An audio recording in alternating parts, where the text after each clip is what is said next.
नमस्कार, मेरा नाम आलोक है। आप लाइव स्ट्रीज देख रहे हैं। महागठबंधन बनकर तैयार है, बिहार में तो बनकर तैयार है। अब देश स्तर पर तमाम जितनी विपक्षी पार्टियां हैं उन सभी को एकजुट करने का भरपूर प्रयास कर रहे हैं। बिहार के मुख्यमंत्री नीतीश कुमार 12 जून को बड़ी बैठक भी होनी है पटना में। वो दिन काफी ऐतिहासिक होने जा रहा है और एक के खिलाफ एक, यानी कि एक बीजेपी के उम्मीदवार के खिलाफ, एक एनडीए के उम्मीदवार के खिलाफ, सामने में एक महागठबंधन के उम्मीदवार होंगे। सीधा यही रणनीति बनेगी। 12 तारीख को चर्चा भी इस पर होगी। आपको लगता है कि ये संभव है? और अगर ऐसा हुआ तो फिर क्या होगा? देखिए आलोक, एक के खिलाफ एक मतलब आमने सामने की लड़ाई ये होना है। जब ये सूरत बन जाएगी तो सचमुच लड़ाई बहुत कठिन हो जाएगी। लेकिन क्या ये हो पाएगा? महागठबंधन में कई दुकानें हैं, ठीक है ना, कई दल मतलब हैं। कई पार्टियां हैं और ऐसी पार्टियां हैं जिनके बारे में पूछिए मत। फिर महागठबंधन में नेताओं की संख्या इतनी है और ऐसे नेता हैं जो अपने अपने इलाके का अपने को तोप मानते हैं और जब चुनाव की बात आती है, टिकट नहीं मिलता है तो वे पार्टी से इतर चले जाते हैं। ऐसे में संकट महासंकट में बदल जाता है महागठबंधन का। और आपको पता है बीजेपी में इतना नियोजन है या सुनियोजन कह लीजिए कि वहाँ जिसे उम्मीदवार मिला, जिसे उम्मीदवार बनाया गया, वो ही चुनाव लड़ता है, ठीक है ना। संगठन में इतनी एकता है। बीजेपी को यदि पीछे से बैटिंग करानी हो तो 2020 का विधानसभा चुनाव आपने देखा कि चिराग पासवान ने नीतीश कुमार के शब्दों में उन्हें नुकसान पहुंचाने के लिए किस तरीके से बैटिंग की। खुद को नरेंद्र मोदी का हनुमान बताते हुए। हाँ, खुद को नरेंद्र मोदी का हनुमान बताते हुए। और आपने यह भी देखा कि बीजेपी के खिलाफ वे नहीं लड़े, जेडीयू के खिलाफ ही लड़ते रहे। चलिए अब 2024 की हम बात करते हैं, महागठबंधन की बात करते हैं। इस बात को तो आप मानते हैं ना कि आरजेडी जो सबसे बड़ी पार्टी है महागठबंधन की, नेता भले नीतीश कुमार हैं लेकिन पार्टी तो सबसे बड़ी आरजेडी है। लेकिन 2019 में एक भी सीट नहीं जीती थी। नीतीश कुमार 16 सीटें जीते हुए हैं बीजेपी के साथ मिलकर। अब देखिए चर्चा ये हो रही है कि कई सीटें नीतीश कुमार छोड़ेंगे और कई नई सीटें प्राप्त करेंगे। तो पहले कौन सी सीटें छोड़ेंगे और कौन सी सीटें प्राप्त करेंगे, इसका विश्लेषण भी किया जाना है। लेकिन आरजेडी की जब हम बात करते हैं तो आपको हमसे अधिक पता है, क्योंकि आरजेडी बीट आप कवर करते हैं, तेजस्वी यादव के बहुत करीब रहते हैं, कि आरजेडी को यादव और मुसलमान की पार्टी पूरे तौर पर मान लिया गया है। मान लिया गया, भले वो कहते हो A to Z, लेकिन जो स्टैंप पे लगा हुआ है, जो कोर वोटर हैं वो मुसलमान और यादव हैं, जो इनसे छिटकते नहीं है, जो इनसे छिटकते नहीं है। लेकिन देखिए ऐसा भी नहीं है। नीतीश कुमार कहते हैं, नीतीश कुमार आज महागठबंधन में यह बात नहीं कहेंगे, लेकिन जब नीतीश कुमार एनडीए में थे तो वे कहते थे कि लोकसभा चुनाव में बीजेपी के साथ मिलकर मैं जब लड़ता हूं तो हमारे यादव उम्मीदवार चुनाव जीत जाते हैं और आरजेडी के यादव उम्मीदवार चुनाव हार जाते हैं। उदाहरण चाहे आप गिरिधारी यादव का लें, उदाहरण चाहे आप दिनेश चंद्र यादव का लें, ठीक है ना।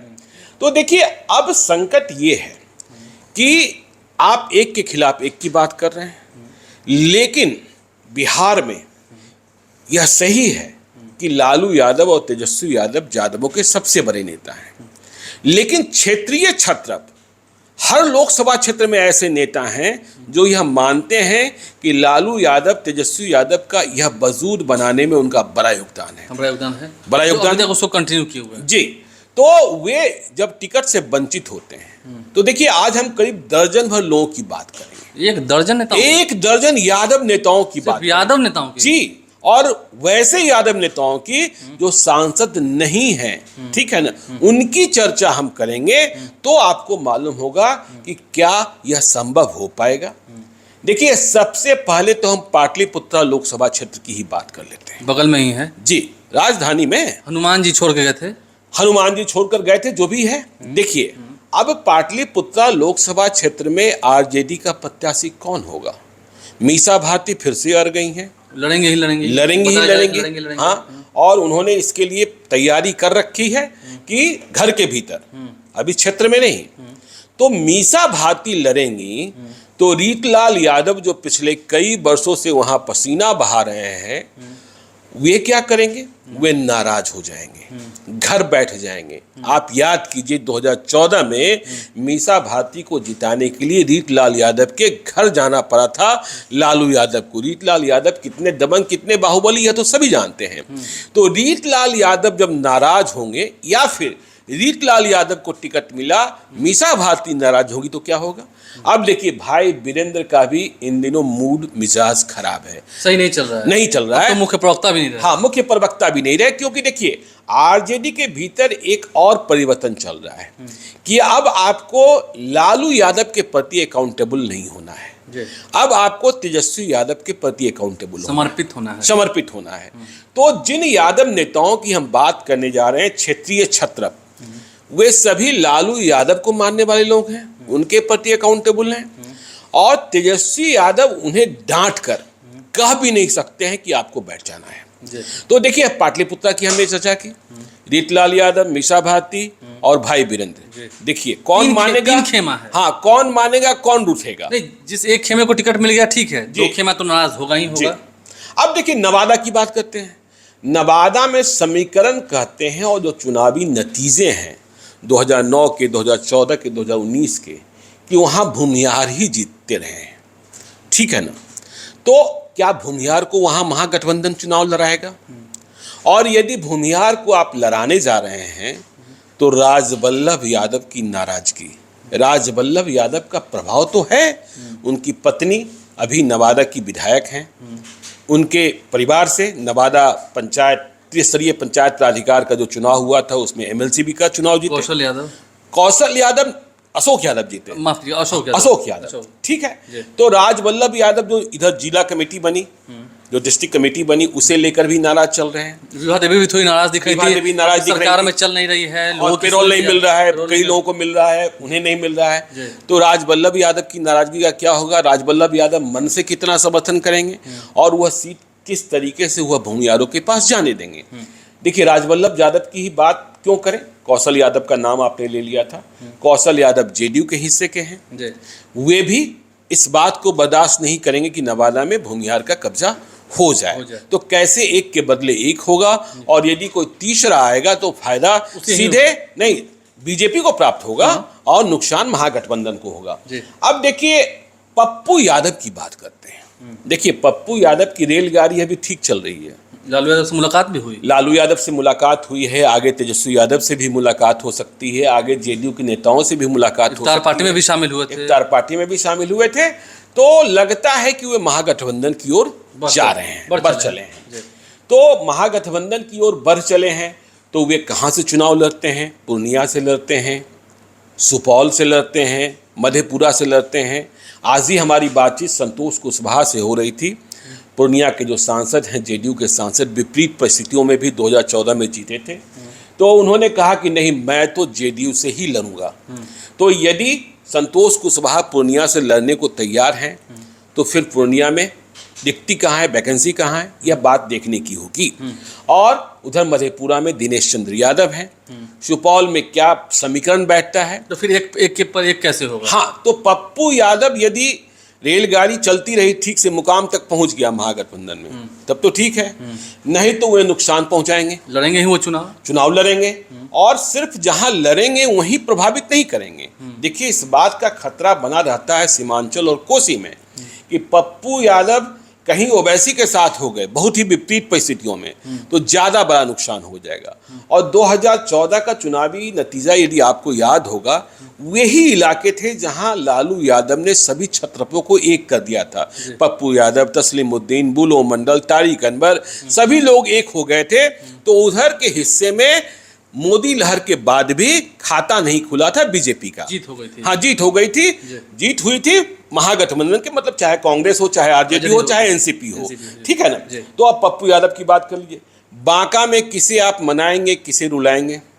बांका में गिरिधारी यादव सांसद हैं और जयप्रकाश यादव पूर्व सांसद हैं। जयप्रकाश नारायण यादव लड़ते रहे 14 से 19 वाले में वो थे, 19 से 24 और वे इंतजार ही कर रहे हैं। देखिए जब तारापुर का चुनाव हुआ, उपचुनाव हुआ, तब उन्होंने इंतजार किया कि नहीं लोकसभा चुनाव लड़ने का मौका तो मुझे ही मिलेगा। तो जयप्रकाश नारायण यादव क्या शांत बैठ जाएंगे? राज्यसभा में कोई स्थान बनता नहीं दिख रहा है। ये भी लालू यादव के प्रति अकाउंटेबल हैं ठीक है ना। तो इन स्थितियों और परिस्थितियों को समझिए। अब देखिए खगड़िया में आप जिसे उम्मीदवार बनाएं, वहाँ रणबीर यादव बैठे हैं, एक पत्नी आरजेडी की ओर, एक पत्नी जेडीयू की ओर, ठीक है ना।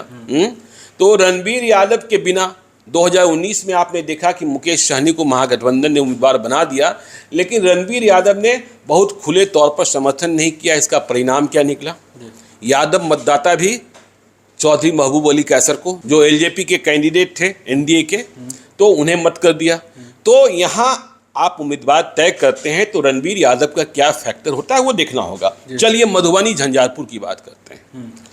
मधुबनी झंझारपुर में गुलाब यादव एक बहुत ही बड़े फैक्टर बन गए हैं, आप इग्नोर कर ही नहीं सकते हैं। एमएलसी का चुनाव हुआ, नहीं आप देखिए ना, ठीक है क्षेत्र में उनके चुनाव हुए। नहीं, आप एमएलसी चुनाव की बात मत कीजिए, वहां आप उस स्थान पर हैं जहां आपके पास कोई दूसरा गुलाब यादव की तरह ताकतवर यादव चेहरा नहीं है।